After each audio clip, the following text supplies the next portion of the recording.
I don't even know what to say. I don't even know how to begin this video. This is the most shocking trade in NBA history. Luka Doncic just got traded to the Lakers. And here's the full trade details. Luka, Maxi Kleber, and Markieff Morris are going to the Lakers for Anthony Davis, Max Christie, and an unprotected first-round pick? What? And then the Jazz are included. They get Jalen Hood, Shafino, a second-round pick. This doesn't even make any sense. Like, where do I even begin? And like, who said anything to this deal? Who was the person who brought this deal to? Did the Mavs bring this deal to the Lakers? Did the Mavs come up to the Lakers and go, "Hey, you want Luka?" Yeah. Luka is gonna be a Hall of Famer. And they traded him at 25. Because of what? His conditioning? Guess what? You made a finals last year. Like, I don't get it. I just saw the Mavs GM talk about how, we want a defensive guy because defense wins championships. You made a finals last season with Luka. Like, I just can't get behind trading a 25-year-old with career averages of 28.6 points, 8.7 rebounds, and 8.3 assists. I can't get behind this, and no one will. This is so insane. He, outside of his rookie season, has never finished outside the top 8 in MVP voting. Yes, this year he won't be finished top 8 because he's hurt, but what? You are trading a guy who has never finished outside the top 8 in MVP voting besides his rookie year? I don't get it. I don't get it. Like, this does not make any sense. For the Mavs, let's think about this, okay? Is Anthony Davis amazing? Yeah, he is amazing. But is he gonna win you guys? Because the thing is, this is to win you a championship the next 2 years, okay? Are the Mavs good enough to win the championship this year with Anthony Davis and Kyrie Irving?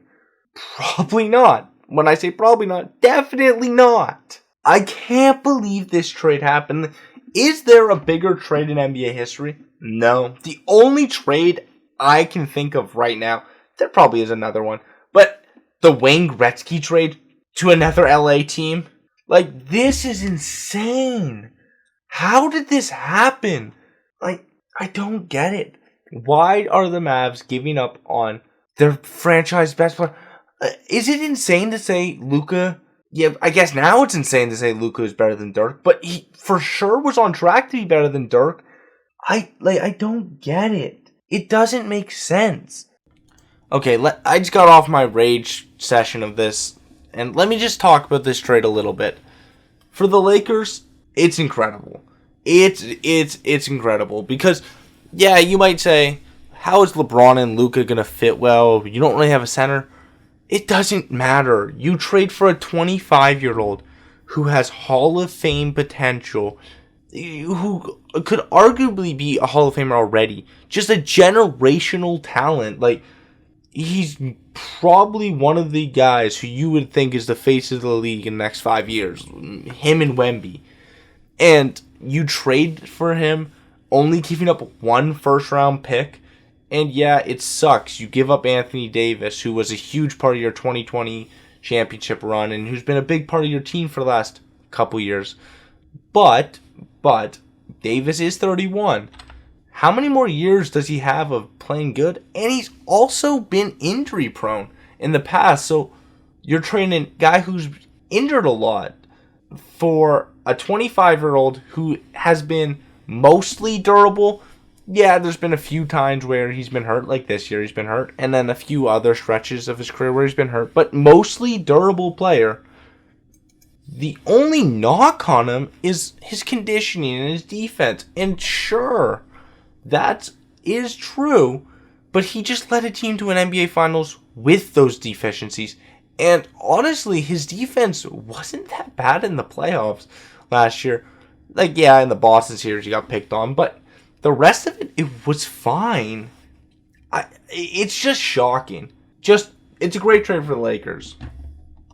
For the Mavericks, I really don't know what to say, because just thinking about the trade value, Luka is probably worth, I don't know, like every first round pick a team has and a superstar. And you got one first round pick and a superstar. It doesn't make sense, because you just got older. Kyrie and AD are on the same timeline, which is sick. Like, okay, sure, you can get off these contracts the next few years and reset. You're never drafting a guy better than Luka, so that doesn't make sense, because that seems like the best building block you could have, outside of maybe only you'd rather Victor Wembanyama. So it doesn't make much sense. But for this season, I honestly don't hate it. Just because I'm thinking like this. You have Kyrie and Anthony Davis. Probably two top 20-ish players. In Kyrie's case, he might be a little outside of that. And AD's case, he might be more closer to about 15-ish, maybe 13-ish. But still, that is a good roster. I do genuinely believe the Mavs can contend for a championship after this deal. I do believe that, but that doesn't matter, because I don't think they will win a championship. So it all will be for nothing, and you just traded Luka Doncic. Like, you gotta think of this too. Going into yesterday, the Lakers were what? A bottom 5, 6 future in the NBA. LeBron and AD are aging. And now what? They're a top 5 future in the NBA because you have a guy in Luka who, let's just keep it rough estimate. There's next 10 years, maybe 3 or 4 guys you'd rather over Luka, like Wemby. Maybe you'd want Jokic, SGA. Maybe, I don't know, and maybe a few other guys you might think. But this doesn't make sense. But you know what? I just wanted to get this out. You just hear my reaction to this trade. It's insane. I'm going to leave you with this. I'm going to give the Lakers an A+ for this deal. A+++. Like, they killed this deal. And for the Mavs, I'm going to give it like a D. But I just want to let you guys know, there's going to be a new video next few days. That's going to be more edited than this. This is just me talking about this trade, because this is so insane. But I hope you guys enjoyed. Like and subscribe.